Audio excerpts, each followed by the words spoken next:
Sakinam Astu Namo Sidang. Halo umat saudara sekalian, perkenalkan nama saya Niwayan Putirata Dewi. Di sini saya akan membawakan pidato yang bertemakan etika hukum di dunia maya berdasarkan ajaran Hindu. Umat sedharma sekalian, kita hidup di tengah-tengah sebuah revolusi, yaitu revolusi digital.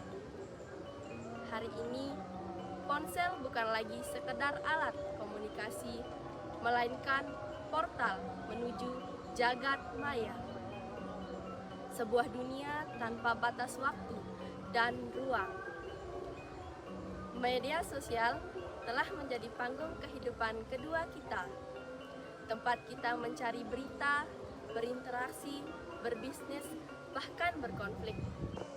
Namun, di tengah gemerlap konektivitas ini, kita sering lupa bahwa dunia maya bukanlah ruang hampa hukum, apalagi ruang hampa moral. Setiap kali kita mengetik, mengunggah, atau membagikan, kita sesungguhnya sedang meninggalkan jejak abadi, sebuah jejak digital yang tak terhapuskan.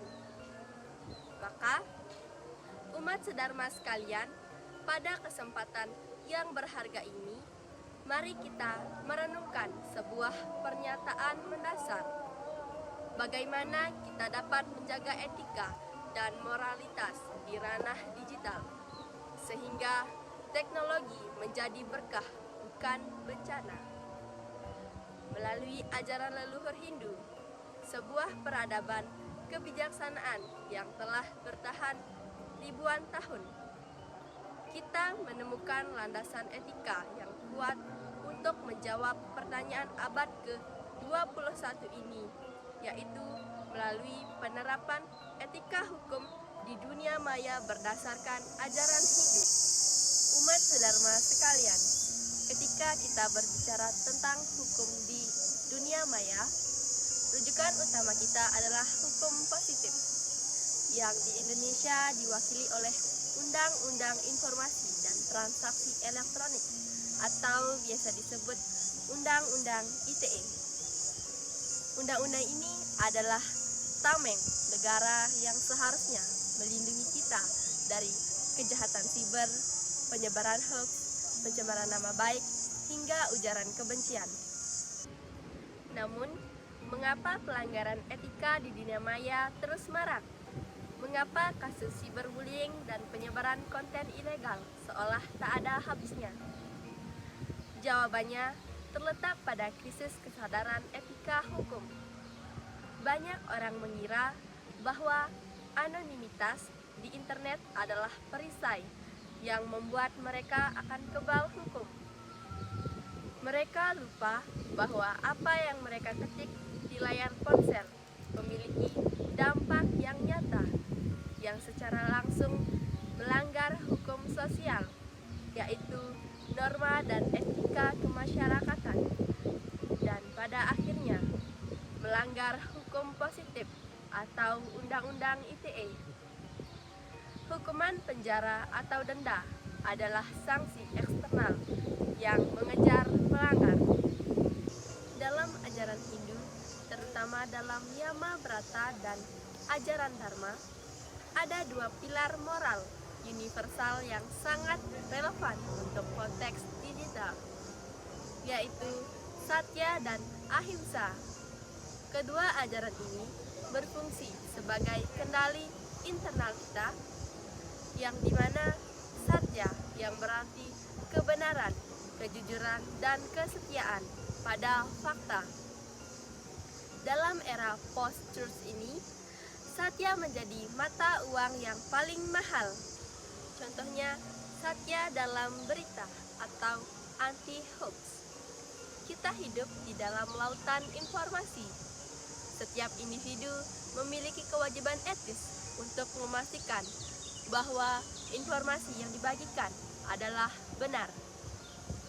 Menyebarkan berita hoax atau informasi yang belum terverifikasi adalah pelanggaran terhadap Satya. Ini sama dengan menjadi agen kebohongan. Ingat, Bhagavad Gita mengajarkan bahwa berkata benar adalah salah satu bentuk tapa atau disiplin diri. Menyebarkan berita hoax bukan hanya dosa spiritual, tetapi secara hukum merupakan ancaman serius yang dapat dikenai sanksi Undang-Undang ITE, khususnya pasal tentang penyebaran berita bohong. Contoh yang kedua yaitu satya dalam identitas dan interaksi. Satya juga berarti kejujuran dalam berinteraksi.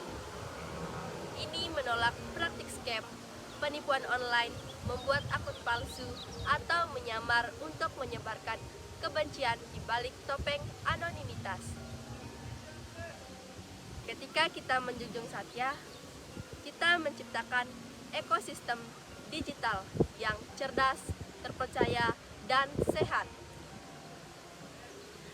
Kita membangun kepercayaan yang merupakan fondasi masyarakat.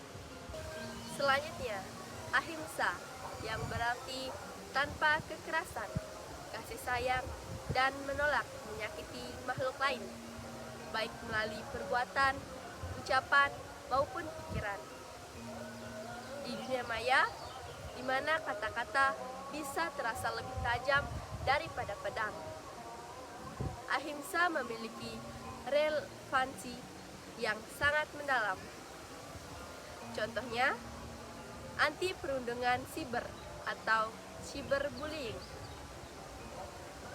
Di ranah digital, kekerasan non-fisik adalah cyberbullying.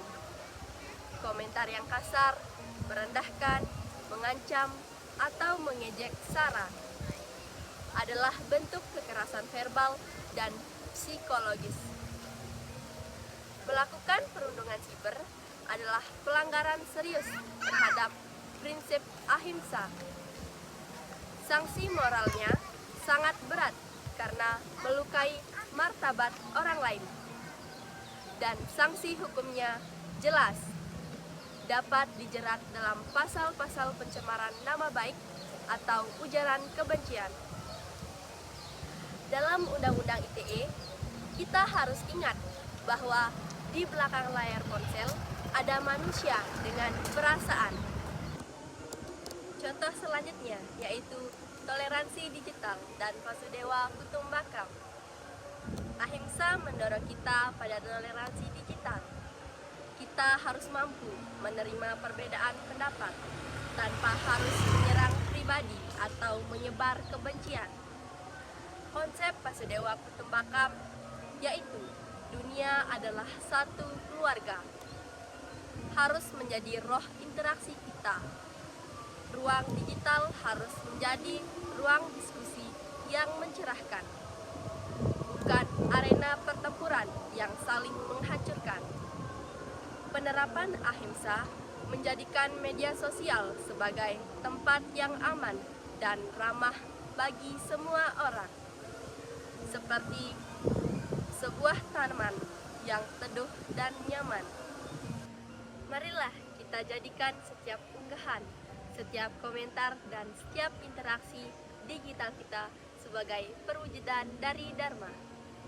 Jangan sampai jari jemari kita lebih cepat daripada akal sehat dan hati nurani. Sebelum kita membagikan sesuatu, tanyakan pada diri kita, apakah ini termasuk satya atau kebenaran? Apakah ini termasuk ahimsa, tidak menyakiti? Kita harus sadar bahwa di belakang layar ponsel ada konsekuensi karma atau hukum sebab akibat spiritual dan konsekuensi hukum positif yang menanti. Mari kita wujudkan dunia maya yang dharma, yang menjunjung tinggi kebenaran, kasih sayang, dan saling menghormati. Marilah kita menjadi agen perubahan yang membawa cahaya etika ke dalam kegelapan hoax dan kebencian siber. Demikian pidato dari saya tutup dengan Parame Santi. Om Santi, Santi, Santi, Om.